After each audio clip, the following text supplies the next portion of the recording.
अस्सलाम वालेकुम। आपका क्वेश्चन बहुत ज़्यादा इम्पोर्टेंट है, इसके बारे में अपनी पॉपुलेशन को अवेयर करने की बहुत ज़्यादा ज़रूरत है।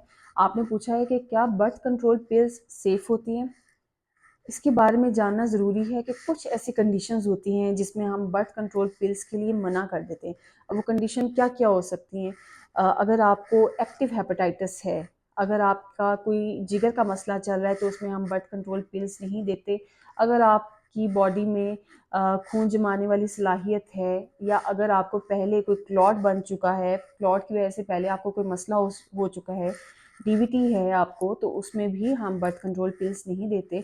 अगर आपका बीपी अनकंट्रोल्ड है, आपकी शुगर अनकंट्रोल्ड है, या आपको खुदा न खास्ता अंडादानी, बच्चादानी का कैंसर है या ब्रेस्ट कैंसर है, तो इन कंडीशंस में हम बर्थ कंट्रोल पिल्स नहीं दे सकते।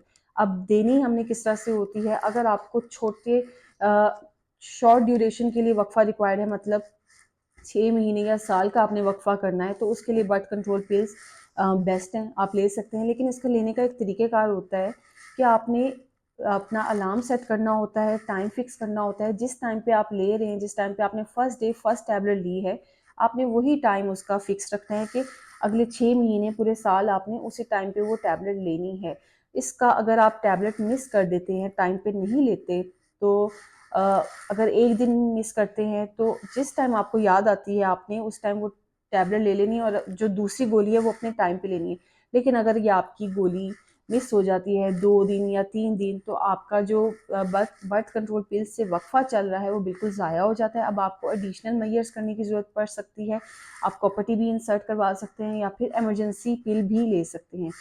अब ये बात है शॉर्ट ड्यूरेशन के लिए। अगर आपको लंबा वक्फा रिक्वायर्ड है, तो उसमें हम बर्थ कंट्रोल पिल्स प्रेस्क्राइब नहीं करते।